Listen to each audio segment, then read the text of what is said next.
into Struggles coverage from Smite Club Open 2025. This is going to be the round one matchup between Jake and Scott.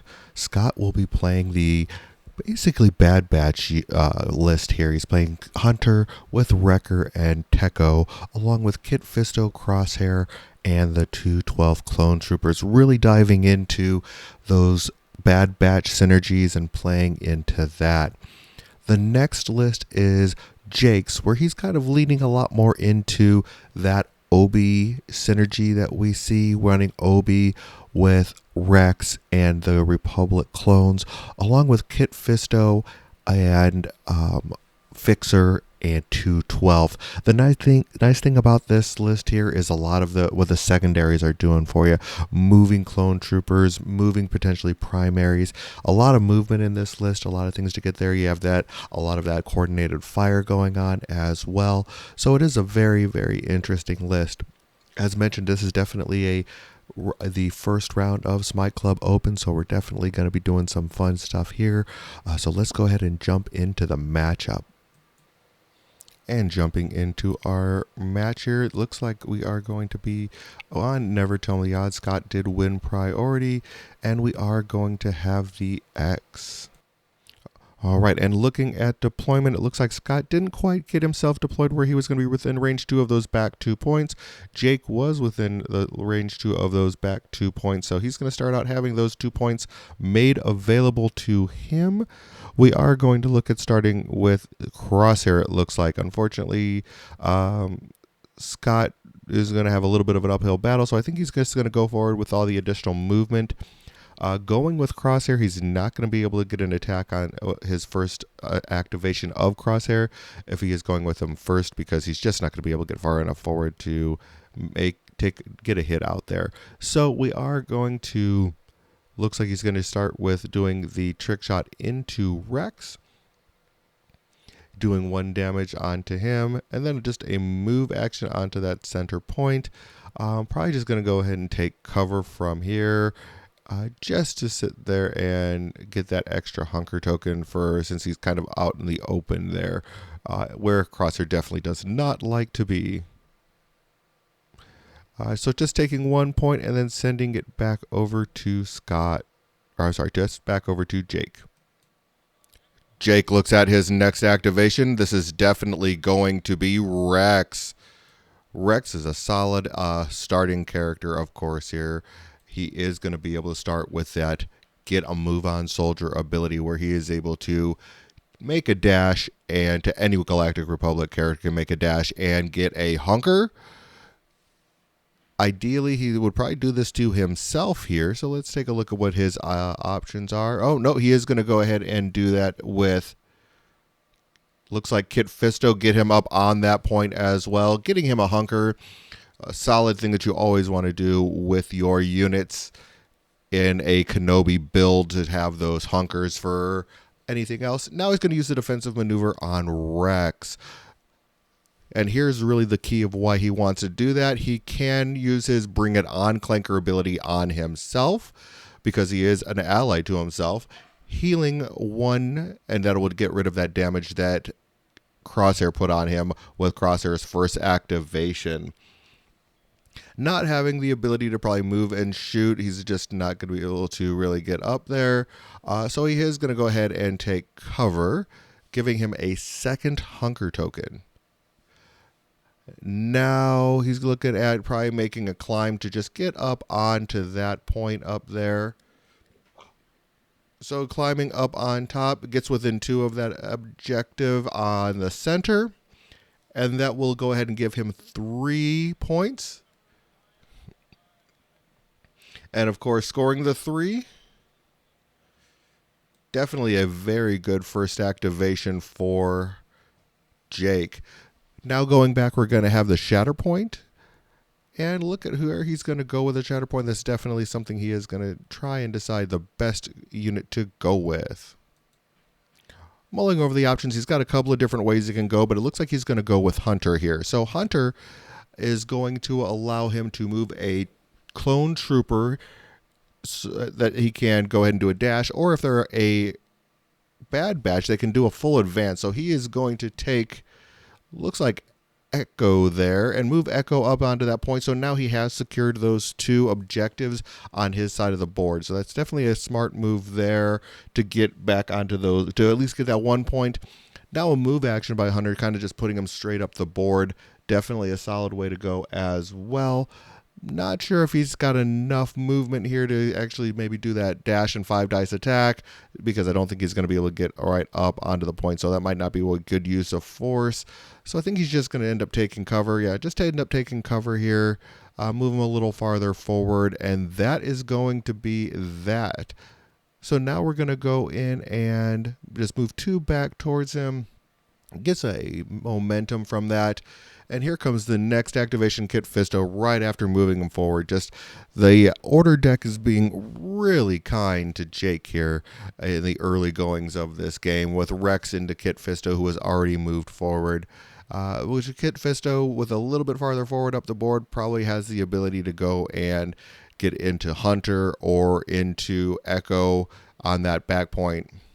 So at first he looks like he's going to sit here and do first speed. And he is actually not going to do that. He's just going to use that as move action, which will allow Hunter to do his enhanced tracker, his innate ability that allows him to dash towards a primary unit once they make a move action. So here's where he's going to go with this one. Not quite sure where he wants to go. I think he kind of maybe possibly move right onto that point. So right up against the building, pretty close to that point, and now he's going to use force speed and get right there in the face of Echo. Just double checking the movements there and the placement to make sure that they're both in line in the correct place.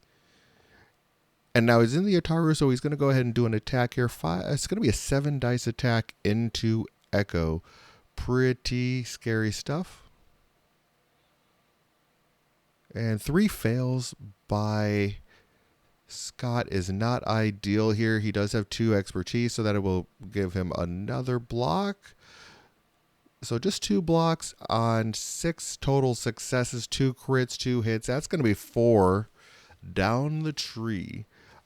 Not in range of Wrecker for his protection steadfast bubble. So this is looking kind of bad. But only 3 damage here.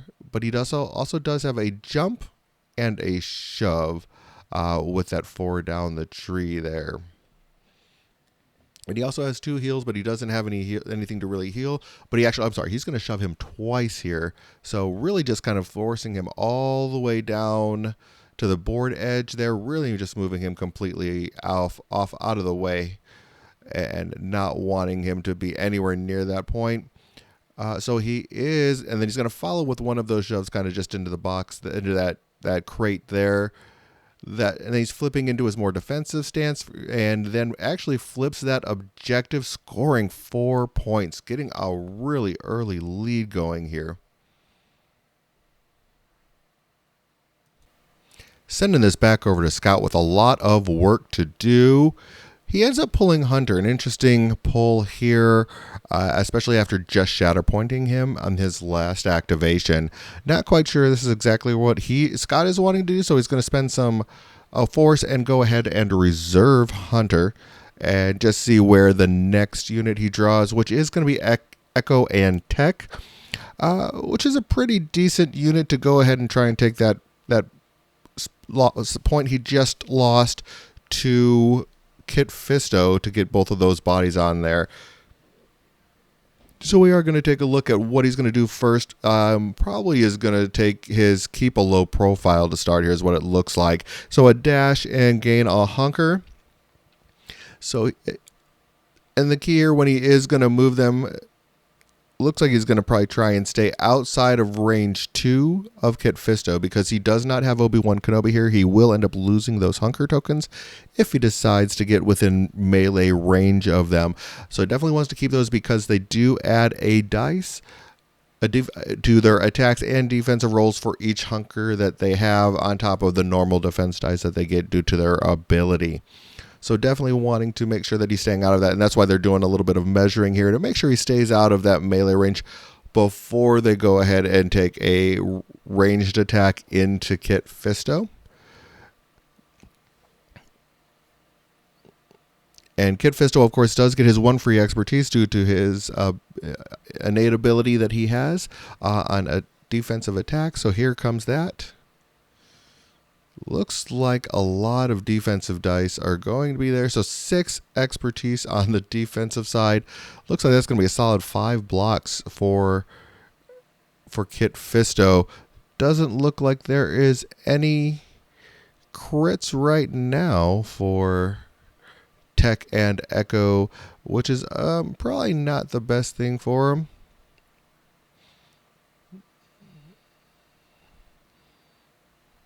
And just 1 crit is what he's going to, or no, it looks like 2 crits total. So 2 crits total is going to be basically 2 down the tree.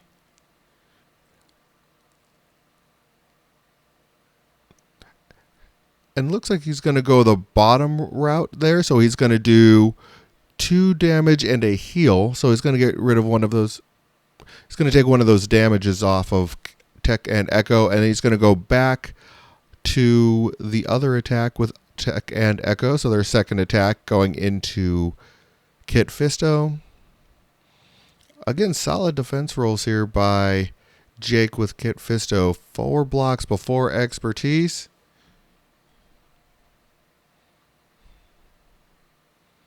So 4 expertise is a crit, a hit, and a damage on Scott's side. So just 1 down the tree.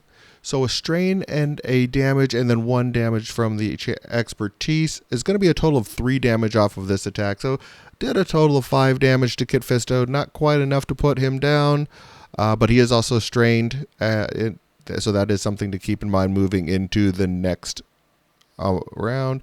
Now he's going to do a move action, just get both of them onto the point, losing those hunkers when they become into melee. But he is definitely going to be able to get 2 points there, or two bodies onto that point, and be able to flip that back into his side. Still down on the total objectives controlled. He's only going to be controlling 2 of the 5 on the board. Moves 2 his way, and that is going to be another momentum, but it is at least to make a little bit of progress on flipping some of those other points. All right, now back to Jake with Obi-Wan Kenobi. Looks like he's going to spend a force, put him into reserve here. That does allow him to heal 3 and jump with his patience innate ability. There is nobody to do any heals to, but he does get to jump him forward, which is pretty solid for Mr. General Kenobi. And with those in reserve, he gets a pull of Republic clone Commandos.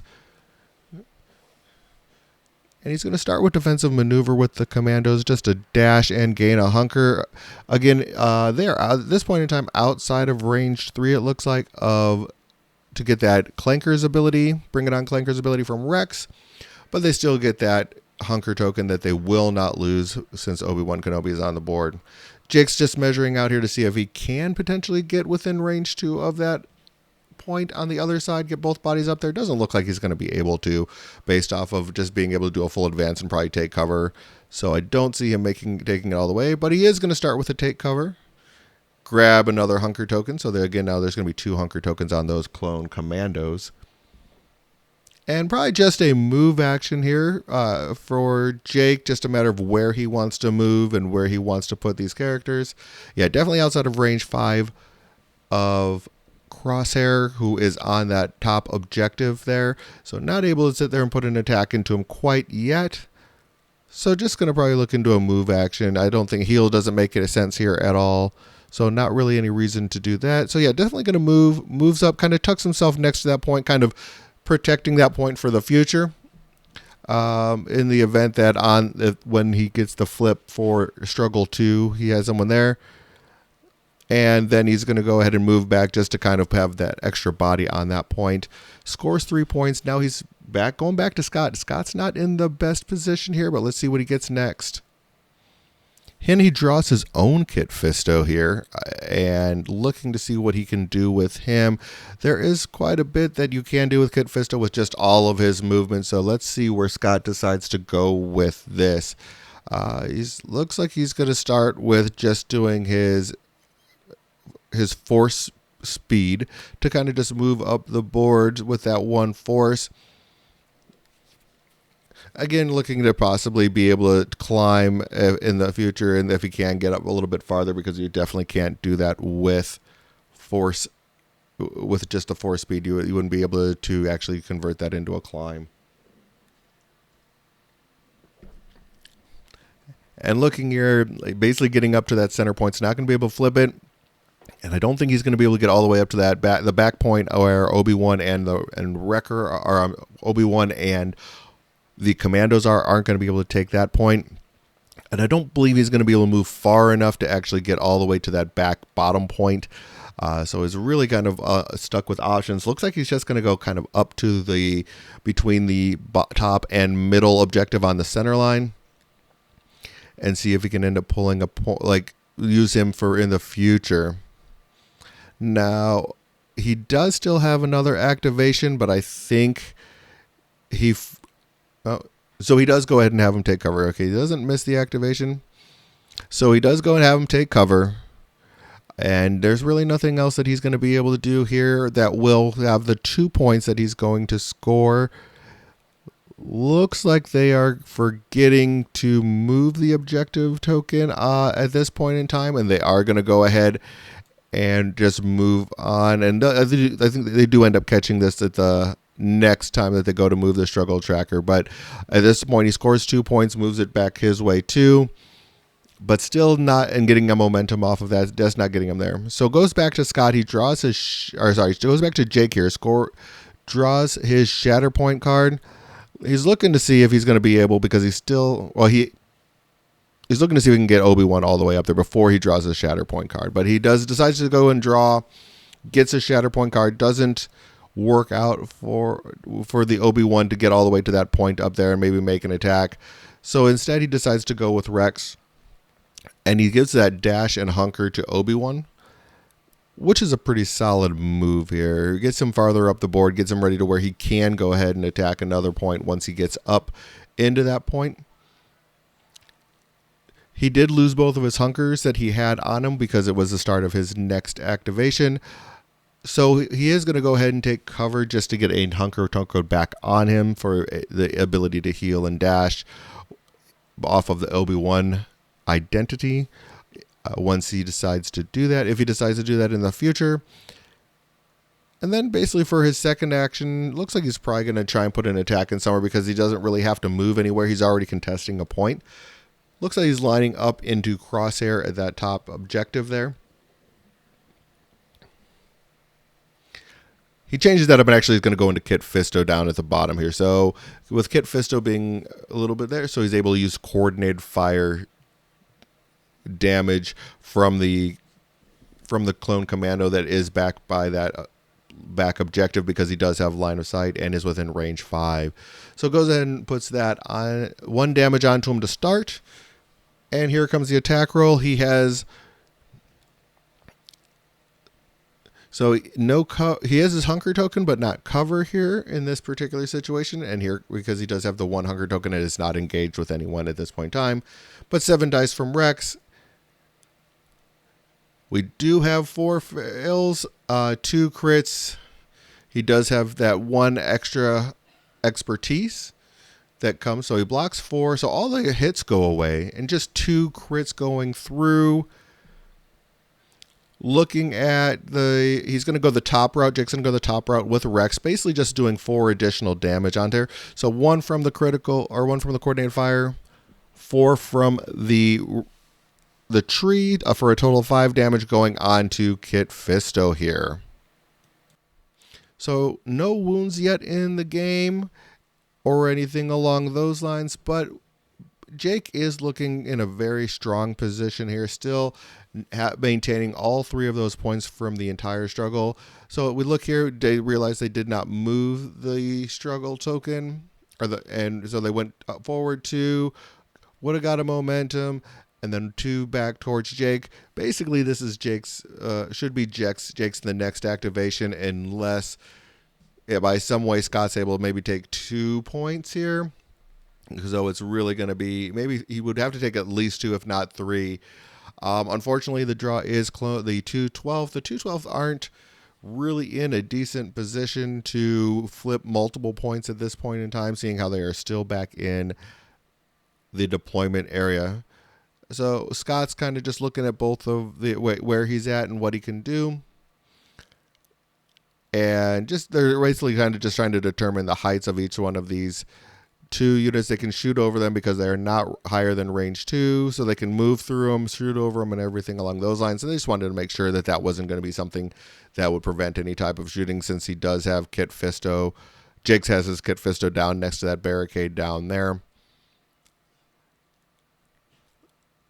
So it looks like we're going to start with a defensive maneuver to get that, move that forward, get that hunker.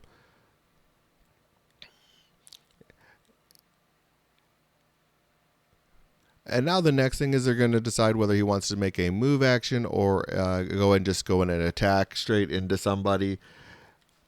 He's outside of range of Kit Fisto, so it looks like he's going to just go for an attack first without doing a move action. Might want to have moved a little farther forward at that point, but I think he's pretty comfortable with both of them being within range 5 here. All right, so 7 defensive dice coming from Rex because of his hunker and cover. And then 8 dice because coming in. It looks like they focused it so they could sit there and get the attack. So instead of doing that, so I'll focus and attack with their sharpshooter. So turns, so 2 expertise, 5 hits, 1. So he has 2 crits here. Blocking only 2. And that is going to be 4 down the tree, the full tree into Rex. So that is going to be a total of 6 damage. He is going to shove him, expose him, and pin him. He does have steadfast here, so no shove going through. And he's going to follow that shove, though. And just shoves him 1 forward on that. And Jake decides at this point in time that he wants to use Obi-Wan's knowledge and defense ability. So he is going to go ahead and remove 1 of those hunker tokens, because he only has 1 at this point in time. And basically he will heal to get rid of that pin and then dash over, and he still stays within range 2. And this is a really good move by Jake here, because basically he is turning off that second attack by the 212, keeps Rex alive and outside of the range there.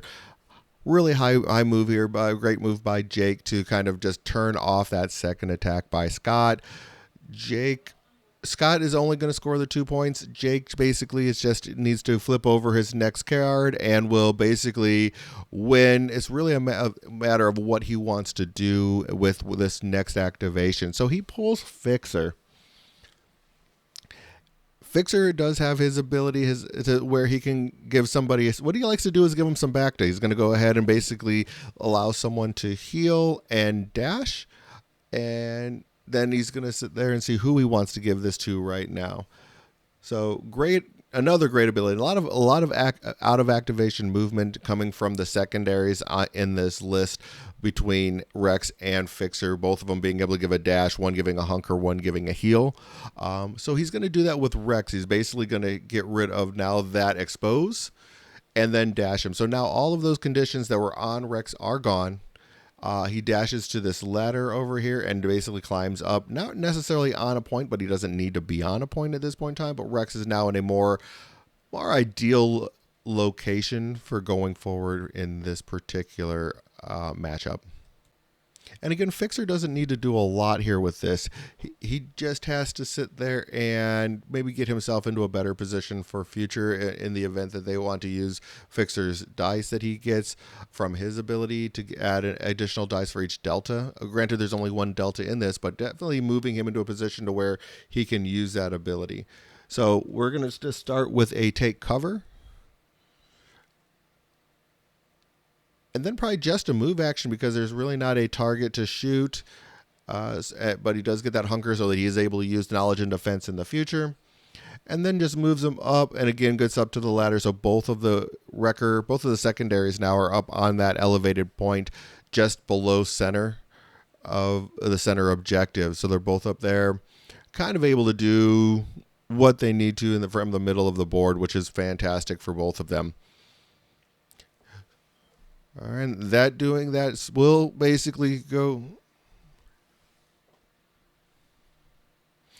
So basically, this will score 3 points. It'll get Jake the struggle, and then once he gets that struggle, it will go back to Scott for Scott to be able to pick the next objective. So that is 3, exactly perfect. Goes back to the center, and we are moving on to struggle 2 as mentioned. So let's take a look at what the next mission struggle is going to be and where he can go. Again, we're looking at support units as the challenging the odds units. And both of the two, basically both middle objectives just off center are going to be up. It's a matter of if he wants the top or bottom objective at this point in time. Looking at Scott's decision, I don't think he realizes at this point in time that the clone commando is contesting the top objective, because it looks like he is selecting the top objective here. So I believe he just did not see that was being contested, because that rebel commando is kind of tucked behind that building. So it looks like he's going to be going down, not having that one to start with. Of course, he does still have Hunter that is contesting that back objective on his side, and then it doesn't look like anyone is contesting the other objective at this point in time, that back objective. So, and he does end up rolling for priority. That is going to be the failure, which is the back point center objective closest to Jake. With Hunter being in reserves, I think this is a good time to pull him out of reserve, because all he has left in his deck at this point in time is Wrecker, because we are getting to the end of the order deck at this point in time. So he is going to go with Rex here. With Hunter here, and Hunter is going to be able to take someone to go at him with the target. The ideal target here to move that forward, and the smartest thing that he could possibly do here, especially with where the objectives are, is to move up Wrecker to get that bubble a little farther forward. Gets him onto that point as well, so he has a nice big body right on the point that has protection and steadfast, and moves that protection and steadfast bubble farther up the board. And Scott's looking to see if can he get onto the other point, since there's nobody else on there. So he's basically going to advance himself, do a full advance all the way up, and to get onto that second objective.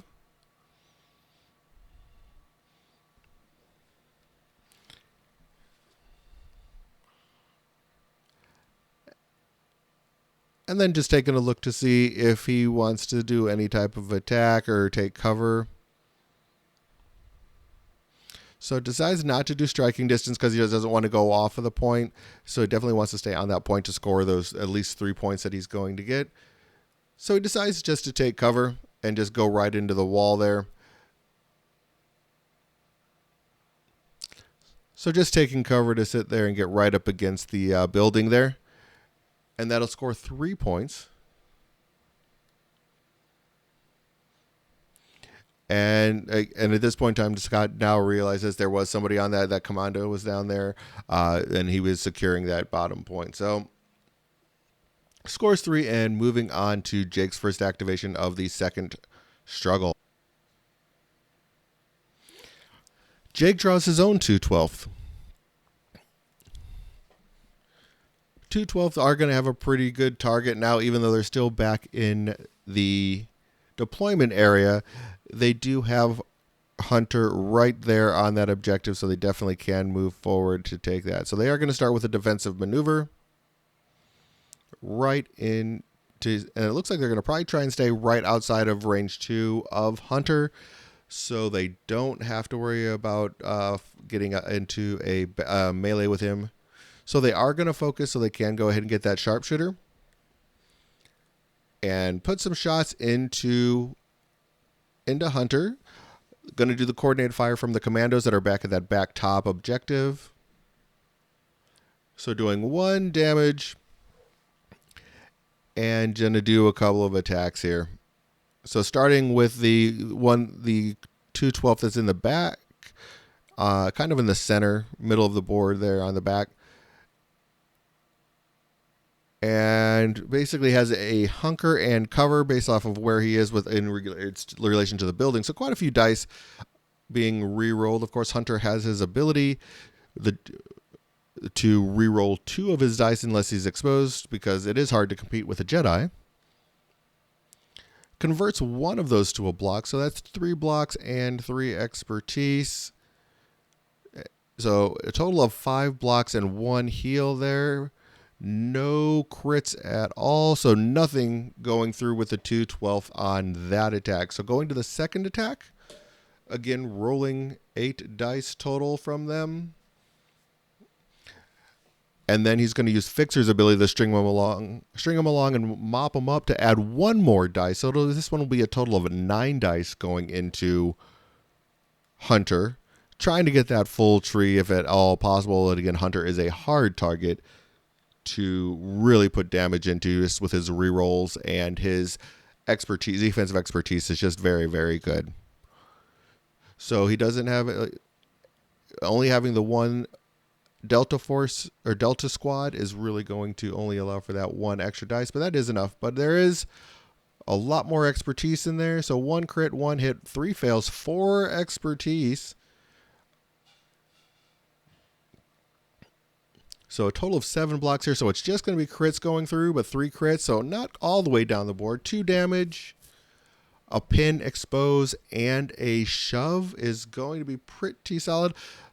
1 shove's not going to be enough to get Hunter off the point, but it will be enough to put somebody else on the point. So now there's going to be 1 body for each player on that objective, but it will still stay with Scott at this point in time. So Scott still does have those 2 objectives, meaning that Jake is only going to be scoring 1 here. But he is actually steadfast, so because of the bubble from Wrecker, so he is also not going to be able to get shoved. So really it was just 2 damage down to 1, and basically not a shove. So, but he is pinned and exposed, which is going to be pretty ideal for condition stacking somebody. So scoring just the 1 gets a momentum, and then we're going back to Scott to try and make things, try and get a little bit farther ahead here. All right. Now we are going back to Scott's activation here. Looking at this, he is going to go with Wrecker here. Looking at the priority point to start with before he does his activation, moves to that top point. So now that's really, does he want to move up there, because he already has the bottom 2 the 2 center objectives. Wrecker could potentially get there with a dash, climb, and a take cover, because his dash that he gets off of his activated ability allows him to move almost pretty much up to where the point is. But it looks like he's lining up a shot instead into the 212. So looking to see if he can do that as well.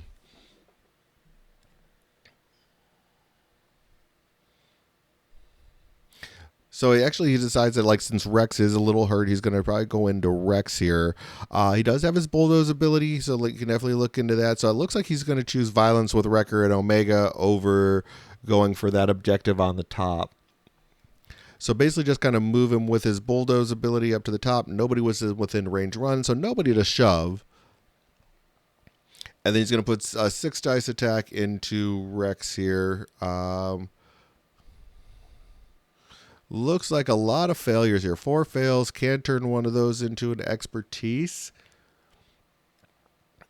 But unfortunately, he did not realize what side he was on. He actually is on the tune out the distraction side. So that's more of the Omega side. So just 1 damage from the expertise being on that side. And then he's going to go back and do his ha ha ha yeah, because this is the last card in his order deck. So I might as well utilize that force and do another attack here. A lot of expertise on this one. 2 fails, 2 hits. Can turn that failure into another expertise. So a crit, and then the damage from the expertise. The 2 damage total from the expertise. So a total of 3 damage and expose onto Rex is going to be enough to put him down, though. Still not challenging the odds because it is supporting, so he isn't able to sit there and take advantage of that. But definitely able to get the wound, so that will get him some momentum. Not going to be able to flip that point as well. So both points stay in his name, not flipping the top point. Scoring a total of 2 points, moving it ever so closer to that the struggle token, just ever so closer to his momentum. So not quite there, but it definitely making some progress for sure. And as Jake goes ahead, or as Scott goes ahead and shuffles up his deck, we go back to Jake with the last card that he has available in his deck, which is going to be Obi-Wan Kenobi. Now, Obi-Wan basically can get himself anywhere on the board he wants to with his hello there and all of the other abilities that he has. So it's a matter of where does he really want to go with this. So he's going to start by taking cover. And then he's going to go ahead and use hello there to jump. And that also does give him 3 additional dice on his next attack roll. So it looks like a pretty strong attack coming in. Gets right in the face of Hunter here. So it should be 7 dice plus 3 for the hello there. So it should be a total of a 10 dice attack going into Hunter here.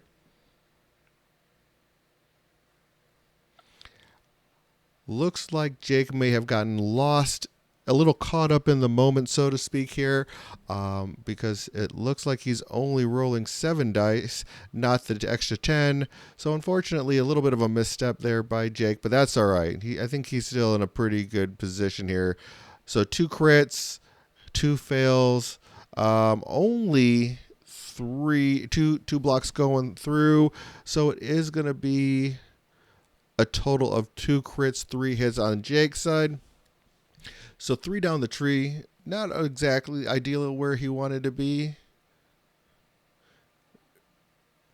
So he definitely will get the two and a shove.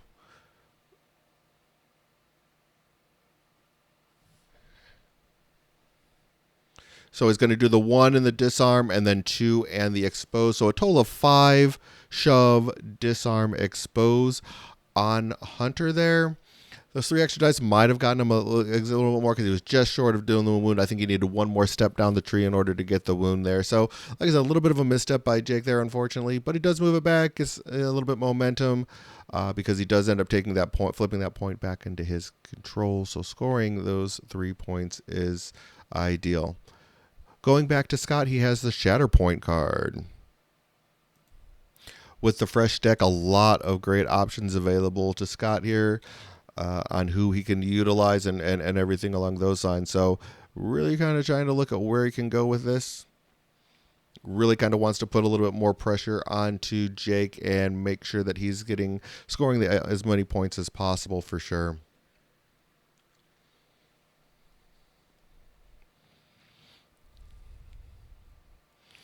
And ideally, I think Hunter might be a good play. Crosshair might be a pretty decent play. He's always a good target as well when it comes to shatterpointing. So he is going to go with Crosshair because Crosshair just being such a great target for shatterpoints. He's already close up front. Has a lot of decent targets to go into. So trick shot. So he is going to go ahead and trick shot into the 212, removing their hunkers and giving them a damage.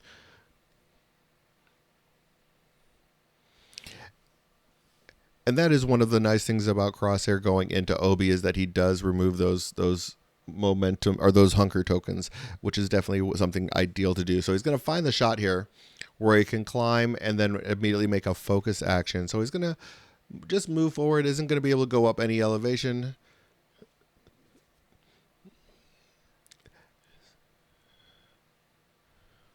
And he's really focused on those other shots there. It would be interesting to see if he would have instead go up north to that northern point instead, to try and flip that point instead. But it looks like he's really concerned on taking that bottom point on the back. So he's going to be moving forward just to get within range of, it looks like, the 212 there. Really wants to try to get those 212 taken out. So just 5 dice attack into them.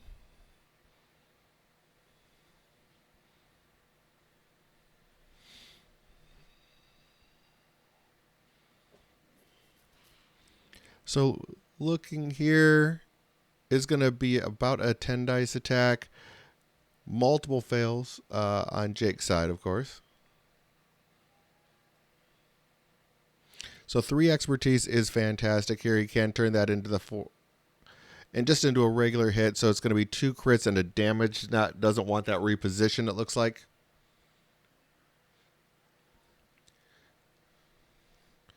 So 4 total down the tree, along with an additional damage.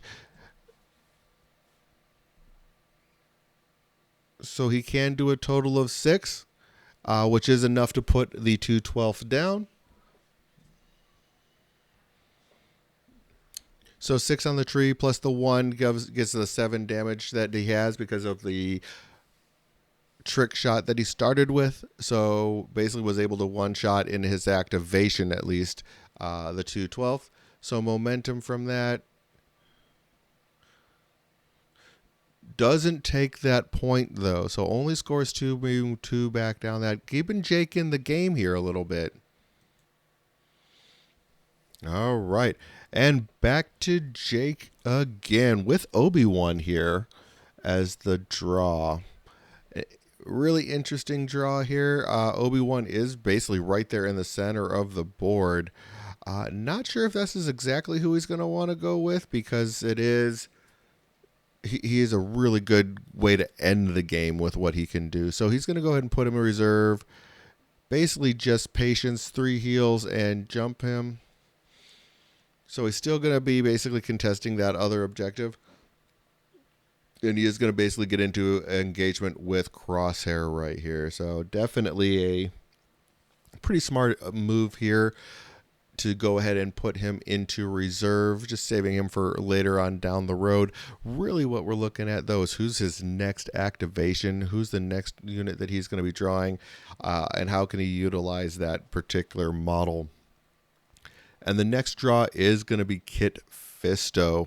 Kit Fisto's a pretty fantastic draw here as well, because he can probably go up and take that middle back point on Scott's side potentially. So he's going to basically immediately put him into the Zataru side again. That way he has that big attack. Going to go ahead and do a 9 dice attack into Echo and Tech. Fair amount of blocks here.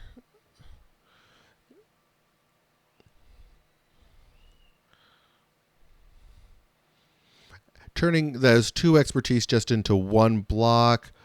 Blocking 4 is pretty good. Only going 2 down the tree.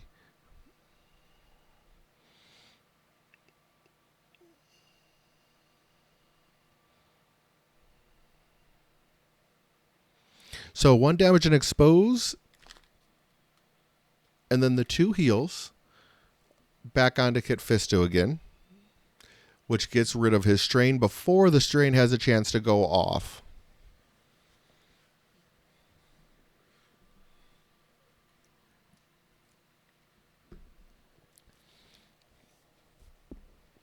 So basically, because the strain doesn't check until after the attack is resolved, he was able to do that. So now he force speeds.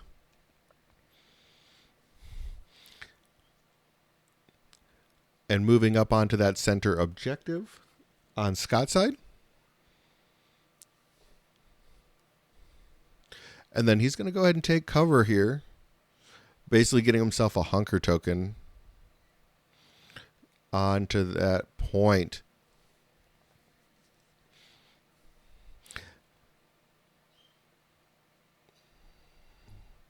Doesn't flip the point at that point in time because of just the number of bodies that are on the point, but he does still have 2 points here. So this is going to be in pretty good shape with Kit Fisto there at the center. Really just kind of getting a little bit of a big quagmire going on that back point. But he does score 3 points. They each get a momentum. Jake is in pretty good shape overall, though.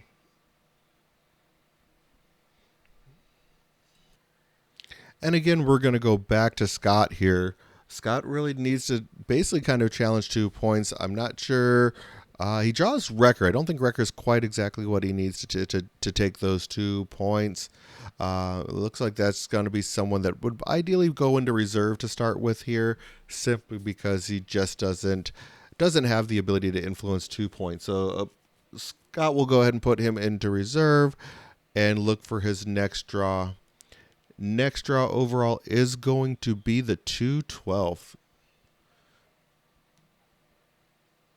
So 212 does have the ability to potentially influence multiple points. We'll take a look at what it is.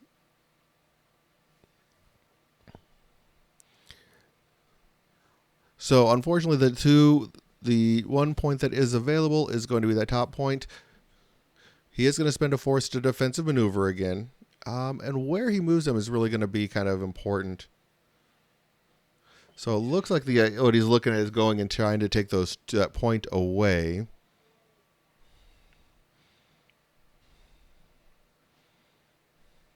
So defensive maneuver and then another defensive maneuver.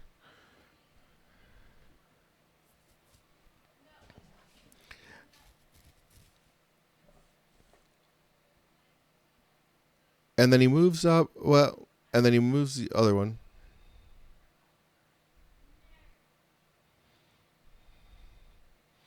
So like what they're kind of looking at is before they do the move action, if they can go back and maybe do a heal action, because they would be able to sit there and heal a little bit of damage off of Kit Fisto.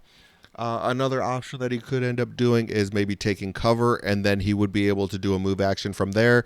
That would put a body actually up on the point, on the same elevation, because he would be able to climb. But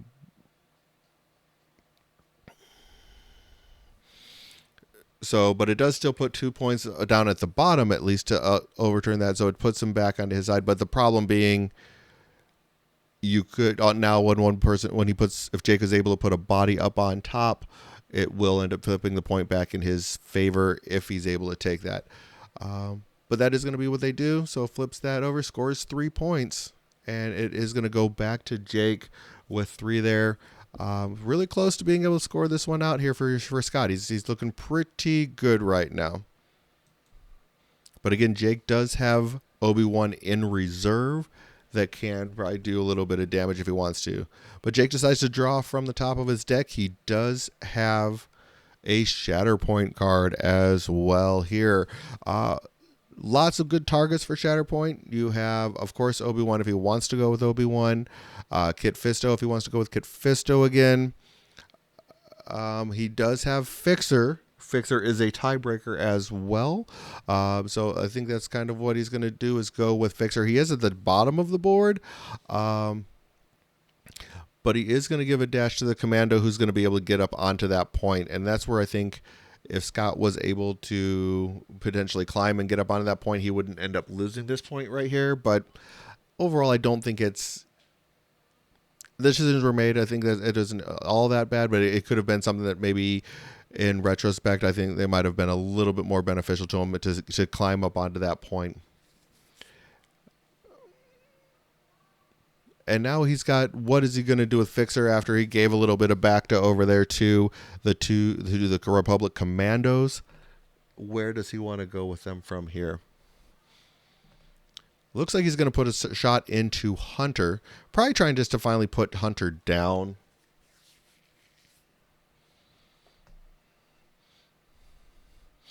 And he's going to coordinate fire pin to put a pin onto Hunter right off the bat. Looks like a crit. 5 strikes and 1 fail. Quite a decent roll. So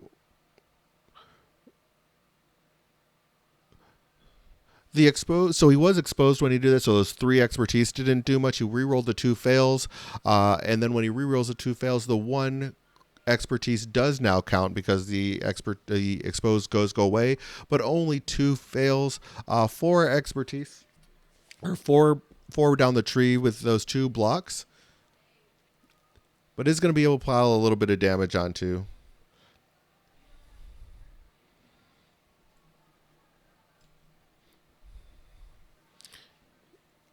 So he's going to do 6 damage total, expose and shove him.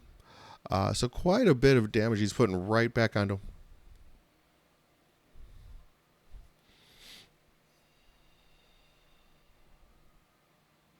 So basically, there's a little bit of sportsmanship going on here. Jake realized he wanted to do supporting fire dash and not the coordinated fire pin. So he is doing it back and taking that coordinated fire pin away. Scott's going to allow for that to happen just because of a little bit of sportsmanship, as I said, going on here. So basically, he's going to allow for that pin to be taken off and then basically do the coordinated fire or the supporting fire dash to move him over onto the point.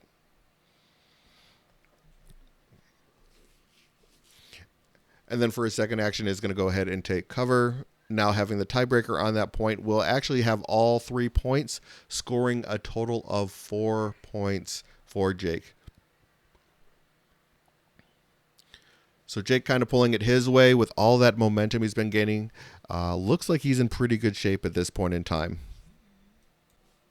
All right, so now going back to Scott, he's really going to have to probably try and influence at least 1, if not 2 points to really try and pull this back his way, because if he doesn't, it's going to be pretty much end game with where Jake is having all 4 points at this point in time. So he is going to go ahead and just start with record. The bulldoze is going to be pretty fantastic because he is able to sit there, and if 1 or more enemy characters, it may dash 1 or may shove 1 of those characters. And that's what he's going to do. He's going to shove Fixer, and that should be enough to get Fixer right off of that point. And he's going to do an attack into Kit Fisto here. Now it's the one thing to keep in mind here is his ha ha ha yeah is a range attack, so he would need to have everybody outside of engaged range to just sit there and do that. Just a lot of expertise on Kit Fisto here, but it is a primary. Primaries usually have pretty decent expertise. So he did end up putting him into the boom side, into the more wrecker side this time before the attack. So 2 down the tree here, plus a damage from the expertise being in melee. So 3 damage plus 1 from the expertise, a total of 4 damage going on to Kit Fisto. So that was the first attack.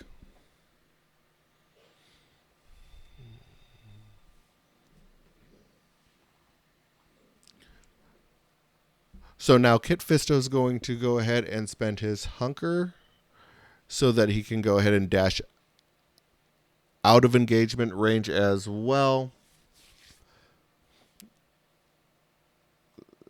And because of that, he's still engaged. He's still engaged with the with Fixer, so he's not able to ha ha ha yeah into there. So I think there's going to be a little bit of sportsmanship that happens here, though, because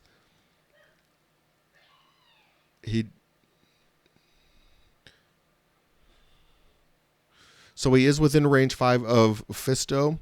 So they are allowing for a little bit of takebacks on this one, a little bit of sportsmanship to allow for the supporting fire dash off of Kit Fisto so that he can go ahead and get that second ranged attack with his haha yeah. So like I said, a little bit of sportsmanship on both sides. He's going to make sure that he stays within range there and just do an attack into, not engaged, but he's going to basically be able to get that second shot into Kit Fisto with his haha yeah, trying to put him down again with that regular attack that he is doing. So again, 2 blocks, or 1 block, and then 2 expertise coming from the Kit Fisto side.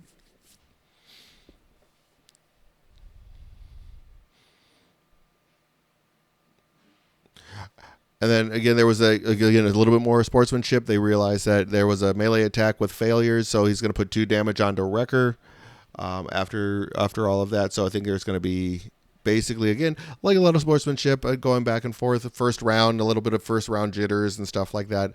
So they are going to go ahead and allow that. So looks like it's going to be a total of blocking 2, turning a crit to just a regular hit. But still 5 down the tree, so full tree here. So basically, he is enough damage to wound him. He is going to go ahead and get that wound off on Kit Fisto, which will basically get him another momentum. Basically just flipping the 1 point, only scoring the 1 point. So it's pretty bad. Not bad, but it's not ideal to what he was wanting. I think Scott was definitely wanting a little bit more than that. Scoring just the 2 points. Now there's 4 for Jake. So he could end up pulling out the win here, depending on if he can get a wound and flip the 1 point back to his side. So let's take a look at what he can do here and who he ends up pulling. So again, 4 away from his momentum with just 2, or with a wound and flipping that 1 point that is not in his. He can definitely get a win here. And he does end up pulling Rex, who is definitely someone ideal to go ahead and do this. Rex, to start with,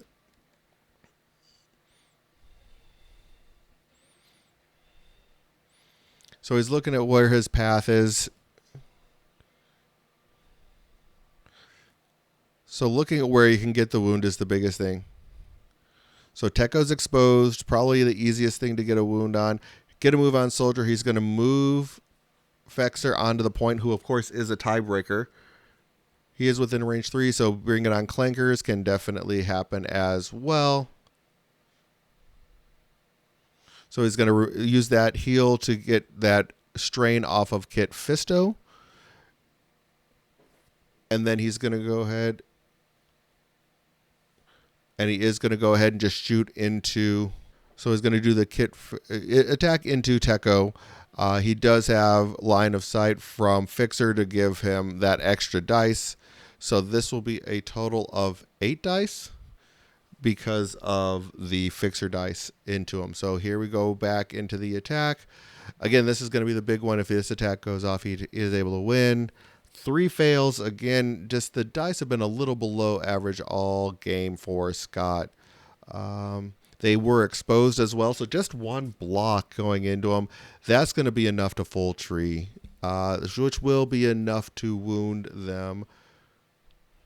They only needed to do 4 damage. It's going to be 5, at least if he goes the top route, which is the ideal to go. 1, 2, 3, 4, 5. It'll be 7 damage. He could reposition onto that point as well.